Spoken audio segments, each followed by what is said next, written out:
Hello. Hi. My name is Big Baby the Goat, and I am recording a podcast on Tuesday night, late, watching WNBA game finals. WNBA finals game two. Kelsey Plummer's like Loki going crazy out here with the dirty left. I know that's on y'all's right, but the left. Anyways, I think I have a good show for y'all tonight. Per usual, my good friend Kyle always calls me and I'm about to press the record button. And then we talk, and then we talk, and then we talk. And then I get totally like not focused on what I'm going to talk about. So then I have to refocus. And because I'm recording it, 10:38. Can't yell too much. But I have a question for you. Where does the accountability lie? And I kind of want to make this a theme of the podcast today and probably some more podcasts in the future. But where does the accountability lie? I mean, obviously, on this basket that the Las Vegas Aces just hit, the accountability lied upon the defender who was guarding Aja Wilson, and she's getting killed for 24 points. She got 24 on 9 of 12 shooting. But anyways, it started with this conversation that I was listening to, I think about 2 weeks ago.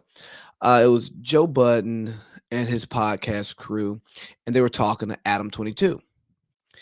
And I think Adam 22 and DJ Vlad, they are culture vultures.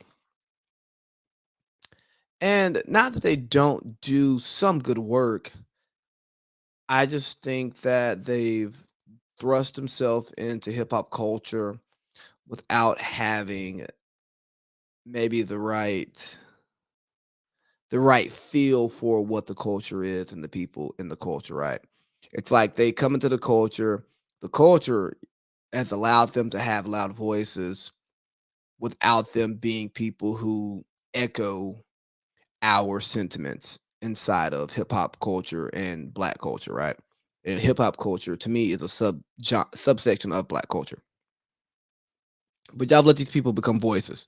I and the conversation kind of gets into some things that Joe and the guys thought were pretty nasty that Adam used to like capitalize and monetize. And he's like, my job is to my fans, and it's my job is to provide the content that they want. And I go, yes, your job is to provide the content that your fans want. If you are entertainment. But then he got into journalism, and if you're a journalist, your job is not necessarily to provide your fans with what they want. It's to provide your fans with what they need, right? Because as a journalist, I think that you have a special moral obligation. And as somebody who does not consider themselves a journalist, I'm an opinionist, but I do like to build my opinions based off of facts and try to route you to the facts in which I create my opinions from. I think it's just super important to be careful of what you say and be responsible with what you say. Because I think the media, specifically members of the media who carry the title journalist, they have a moral obligation to inform, but not to create or enhance or incite chaos, right? Their job is to pass on the information to the people that the people need. Maybe they don't want it, but they need it. And it's just like someone who joins the military. It's like somebody who decides to get into public service, whether it's EMT, firefighter, uh, police officer. You take that Hippocratic oath. You decide to become a doctor. You, you assume a responsibility that says, "Hey, I am here to help those who don't know. I am here to create a space where those who need help, those who need guidance, can find it through me." And I think that journalists have a moral obligation to do that. But because we live in a world where everything is monetized and we obviously would not trust state ran media, state ran journalism, uh, we're at a rock and a hard place. And that rock and that hard place leaves us like, hey, what's the best way to get real news out to people? And we haven't figured it out yet. Because who wants to do all of that hard work for free? Nobody. But once the money gets involved, it's like, well, we should make more money because that gets more viewers, that gets us better people, gets us more access. But then it becomes, well, now we're creating a product for money and not creating a product for the substance. We forget about the process of the product and we just get caught up in the end state and the spoils that the product brings us. So, where does the accountability lie?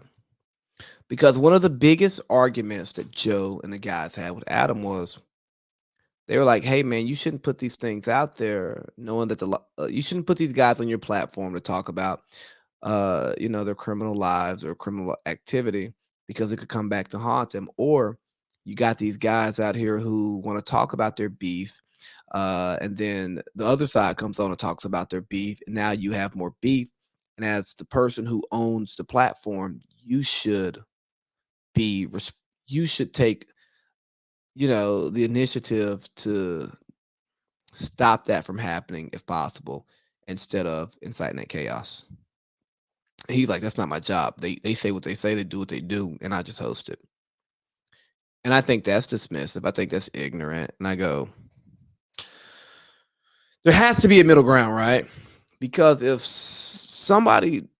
a human being wants to get on a platform and profess their hate for somebody, I mean, that's their choice. They can do it. And if somebody wants to go on that same platform and respond to that, I mean, it's their right that they can do that. And if you are the median for that, you're damn right you're gonna take full advantage of those opportunities because it's gonna bring eyes to your platform. But at what point do you look at what you're doing and survey the room, survey the world around you and go, you know what? All money ain't good money. And this beef here, these issues here, I don't want to be a part of those issues. And why? Because these these guys, they have issues that are larger than what my platform can solve. And I don't want to take the responsibility to solve it. So I'm not. So here's what I say. Journalists, media, you have an obligation to inform but not incite violence, not incite chaos, right?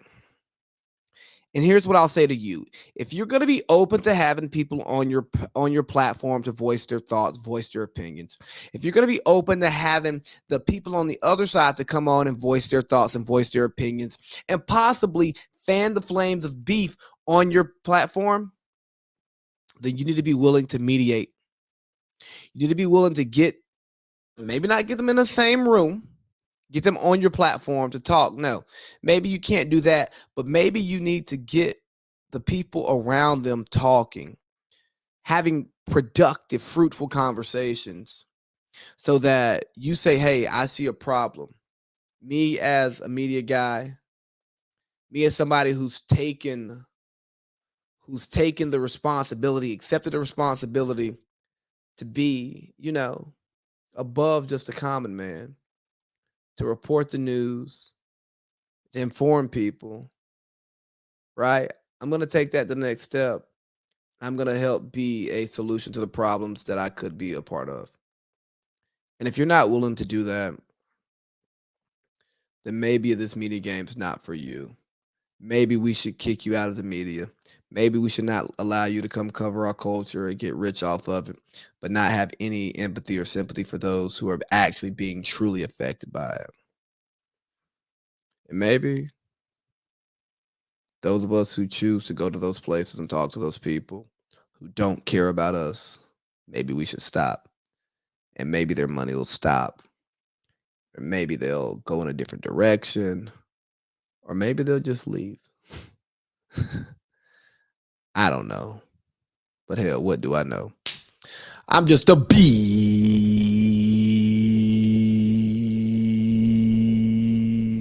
baby, and I'm back. And I'm back. I swear I pressed it at the right time and it just didn't work.